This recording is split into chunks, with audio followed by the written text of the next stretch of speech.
Hello student, welcome to my channel. आज के इस वीडियो में हम लोग क्लास 10th के एसएसटी एमसीक्यू को देखने वाले हैं। तो पूरा वीडियो को अंत तक वॉच कीजिएगा। अगर चैनल पे पहली बार विजिट कर रहे हैं तो चैनल को बेल आइकन को प्रेस करके चैनल को सब्सक्राइब कर लीजिएगा, ताकि इस प्रकार के कोई भी नोटिफिकेशन आए तो आपसे छूट ना पाए।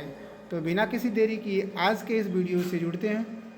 तो आप अपने आंसर को कमेंट बॉक्स में कमेंट कीजिएगा। आज का हमारा पहला प्रश्न है कि महात्मा गांधी भारत कब लौटे।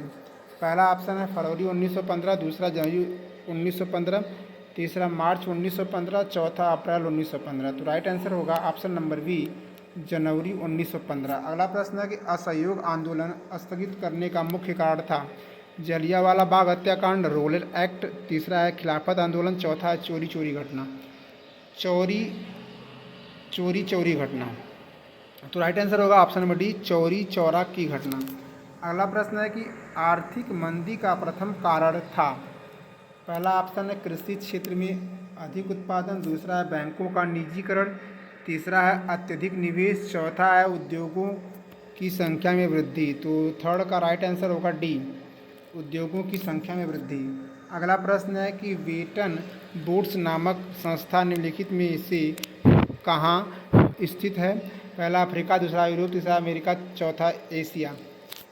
तो राइट आंसर होगा ए, अफ्रीका। अगला प्रश्न है सर्वप्रथम 16वीं सदी में ब्रिटिश प्रेस भारत के किस राज्य में आया। पहला गोवा, दूसरा तमिलनाडु, तीसरा केरल, चौथा उत्तर प्रदेश। तो राइट आंसर होगा ए, गोवा। अगला प्रश्न है कि हिंदी के अतिरिक्त संविधान में कितनी अन्य भाषाओं का उल्लेख किया गया। पहला 20, दूसरा 21, तीसरा 22, चौथा 23। तो राइट आंसर होगा 6 का सी, 22। अगला प्रश्न है कि निम्नलिखित देशों में कहाँ संघात्मक शासन नहीं है। पहला भारत, दूसरा श्रीलंका, तीसरा संयुक्त राज्य अमेरिका और चौथा बेल्जियम।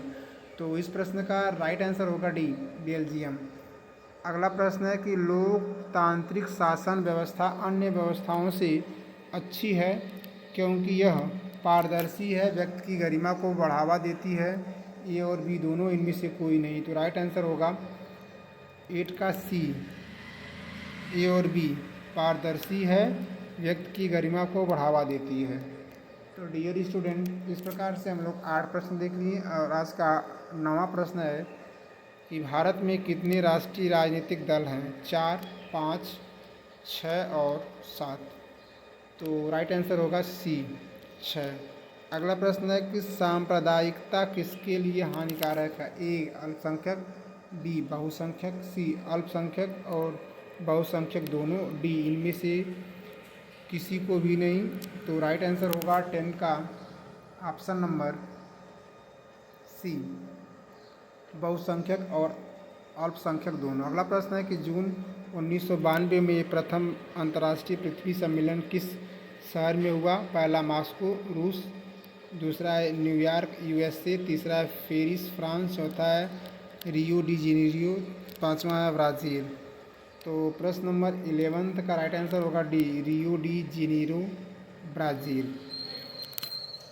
अगला प्रश्न है किस मृदा का निर्माण भारी वर्षा से अत्यधिक निक्षालन के फलस्वरूप हुआ है। पहला लाल और पीली मृदा, दूसरा काली मृदा, तीसरा लेटराइट मृदा, चौथा मरुस्थलीय मृदा।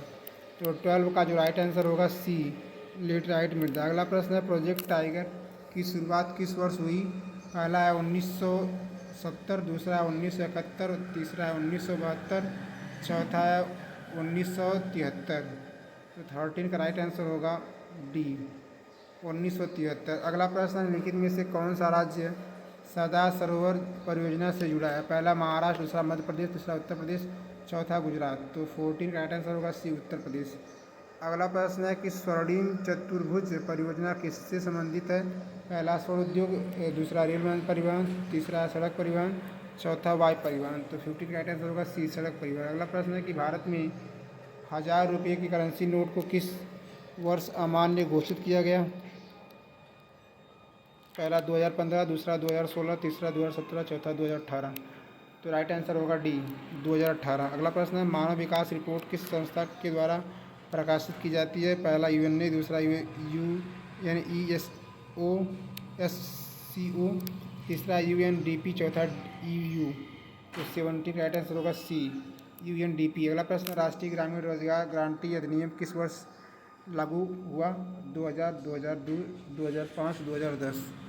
तो 18 का राइट आंसर होगा सी, 2005। अगला प्रश्न है कि एक वस्तु का अधिकांश प्राकृतिक क्रिया से उत्पादन किस क्षेत्र की गतिविधि है? पहला प्राथमिक, दूसरा द्वितीयक, तीसरा तृतीयक, चौथा चतुर्थक। तो राइट आंसर होगा ए, प्राथमिक। अगला प्रश्न है, उदारीकरण है सरकार का लोगों के प्रति उदार नज़रिया, सरकार द्वारा अवरोधों और प्रतिबंधों को हटाने की प्रक्रिया, अंतर्राष्ट्रीय संबंधों की उदारता, उधार देना। तो 20 का राइट आंसर होगा बी, सरकार द्वारा अवरोधों और प्रतिबंधों को हटाने की प्रक्रिया। तो डियर स्टूडेंट, इस प्रकार से आप देख पा रहे हो कि आज के इस वीडियो में हम लोग टोटल 20 प्रश्न को देख लिए हैं। तो पूरा वीडियो देखने के लिए आपका तहे दिल से शुक्रिया। मिलते हैं किसी ऐसे ही शानदार वीडियो के साथ। तब तक हंसते रहिए, मुस्कुराते रहिए और अपनी पढ़ाई को आगे की तरफ बढ़ाते रहिए।